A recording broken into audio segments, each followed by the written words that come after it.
What's up, guys? Welcome to Strength is the Foundation. Today we're going to take a look at the band in front deadlift. Here we go. All right, so let me just play this video. Play this old chestnut here, so you'll have a look at the band in front deadlift. So, as the name suggests, it's a band in front deadlift.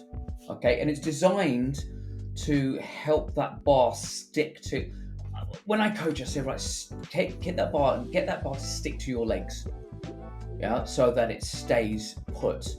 So if it starts drifting forward, so let me just pause it right there. Yeah. So if that bar starts to drift forward, so you know about moment arms, okay?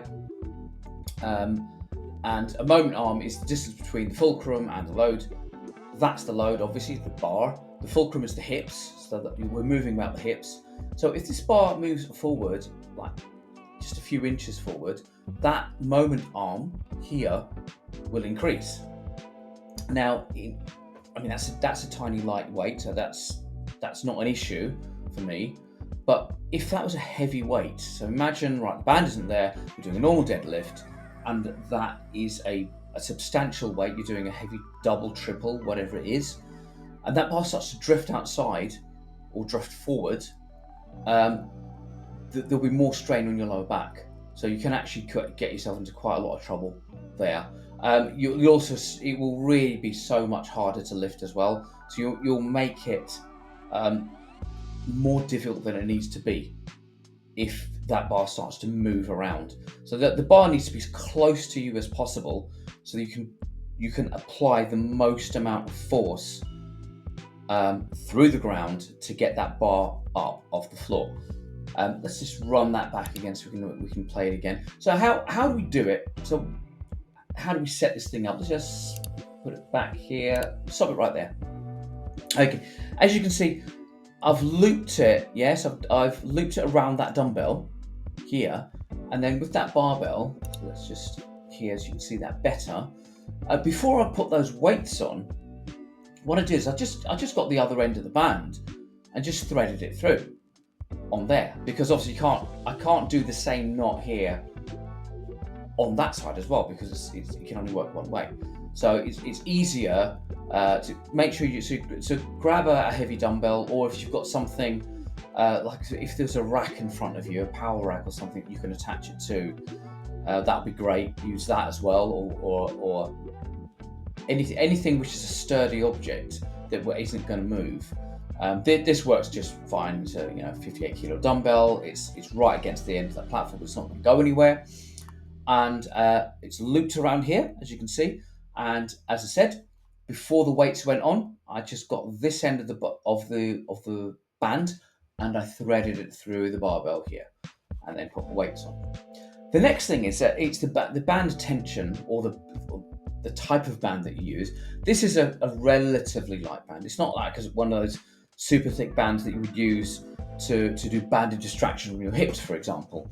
You don't need something that strong. You don't need a strong band, because what will happen is if the band is too strong, number one, that bar's can start rolling in front of you before you even try and pick it up. But secondly, if it's too strong, it's going to pull you out of position. You just want enough tension. Let me just play this here. You just want enough tension for your body to know that, okay, there's a force which is pulling this bar away from me.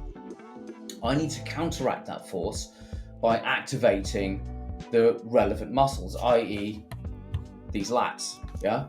So I always say, look, tense your triceps. I normally turns the lats on, but if you that band is causing me to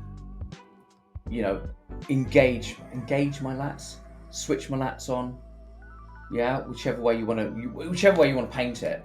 But that's what the band is designed to do. So again, attach it to a sturdy object, not such a heavy band, quite a relatively light band, and just enough for it to switch something on in your head to say, right, I don't want this bar to drift away from me.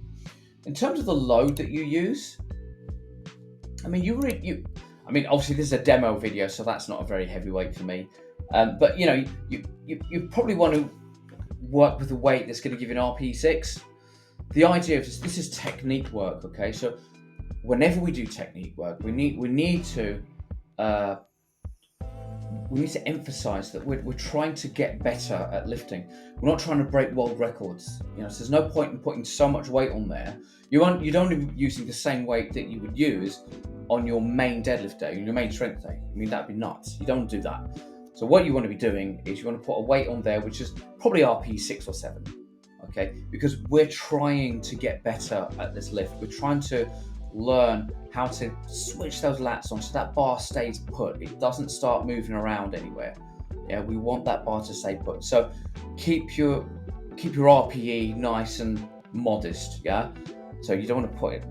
Don't want a heavy weight for this. Yeah. So nothing close to your main deadlift day. Where I put it in my program, again, it's an accessory deadlift day or accessory deadlift movement, so keep it away from your main deadlift day. So for example, if Thursday was my main heavy deadlift day, I'd do this on the Monday, yeah, after my squats. So my main squat first, and then I say, right, okay, what do I need to improve my deadlift? Well, the bar drifts, so I'm going to put a band in front deadlift, and I'm going to do this after my main squat. In terms of sets and reps, as you know, the way I program my sets and reps, so week 1, 2 sets, week 2, 3 sets, and week 3, 4 sets, and then 4, 5, and 6, 2, 3, and 4 again. I'll do another video on how I like to program. It's nice and simple. It just keeps things fresh, and it keeps you adapting, or keeps that strength adaptation going, reps, 4, 5s, 3, 4s or 5s, doesn't really matter. You can see this can be applied to sumo as well. So in terms of rep range, so sets 2s, 3s and 4s for week 1, 2 and 3, and 4, 5 and 6, and your rep ranges keeps them 4s and 5s. Okay, you don't need to be doing, well, obviously don't do sets of 8, it'd be irrelevant, and you don't be doing super low reps because you don't be using super heavy weight. So that's your band in front deadlift. Put that into your program. Let me know in the comments how it goes, and I will see you again soon. Oh, thank you very much for joining. If you found this video helpful, please like and subscribe.